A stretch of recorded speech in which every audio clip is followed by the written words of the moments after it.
The Second City has excelled on the comedic stage and the world of business by investing in one simple principle: to listen and react. Since 1959, the Second City has developed an international reputation as the home of hilarious live sketch comedy. The company's mix of social satire and fast-paced improvisation has created a unique brand of Second City comedy unparalleled in the entertainment industry. Today, the Second City theaters in Chicago, Las Vegas, Detroit, Denver, and Toronto focus on current events, bigger-than-life characters, and live improvisation to create the company's stock and trade. It's comedy. I'm a Virgo. Virgo. Cancer. No, I'm a Virgo. No, it says you're going to get cancer. Based on an understanding of the demographics of the market, Second City extended its brand onto the television medium in 1976. A relationship begun in its theaters extended even further when both international and comedic boundaries were crossed with Second City Television. Produced in Western Canada by an irreverent team of comics, SCTV launched the careers of Martin Short, Rick Moranis, and John Candy, to name a few. Second City owner and co-producer Andrew Alexander has envisioned the company in the global market since he first joined the company in 1974. Second City had opened in Toronto, short-lived. They opened and closed because they couldn't get a liquor license. And so I acquired the rights for Canada, borrowed $7,000 from a friend of mine and found a new location.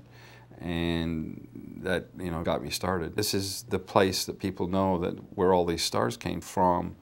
And they look at all those pictures and I think they realize they're in a sort of a very unique space and they may be seeing, the next Steve Carell or John Candy or Mike Myers, because it has such an extraordinary reputation.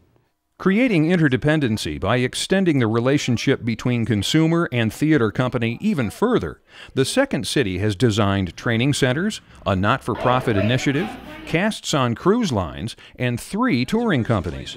The touring companies perform Second City sketch comedy reviews and improvisational comedy for a variety of audiences around the country and on foreign stages in the Middle East, Europe, and Canada. The Second City has also extended its brand into the business world, which, in the words of Tom Yorton, is most in need of a laugh. The business area, Second City Communications, was made a separate entity in the early 90s. So we've been in business doing this in dedicated fashion for about 15 or 16 years. We started out, much as you might expect, in the context of corporate comedy, doing similar work in corporate environments as to what we would do here on our stages. Just once in a moment, General Mills, Dean Foods, Sugar Foods, Basic American has a moment.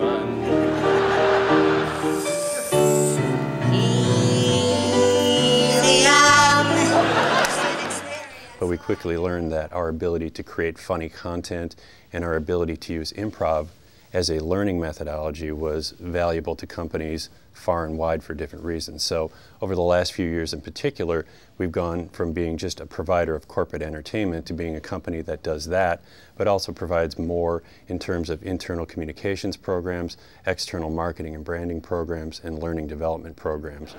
Well, why the hell didn't you tell me? Well, I emailed you.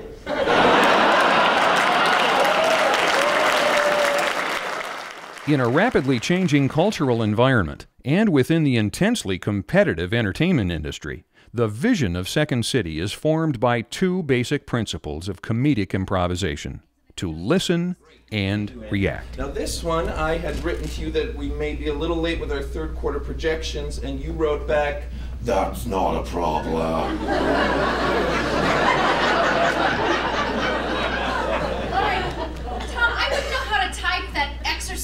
Spinning thing if I wanted. This is really coming out of nowhere. The core of the business is what we do on these stages in Chicago and Toronto and Detroit and Denver, and the quality and integrity of that work, I think, is as strong today as it was, when I first started, for sure.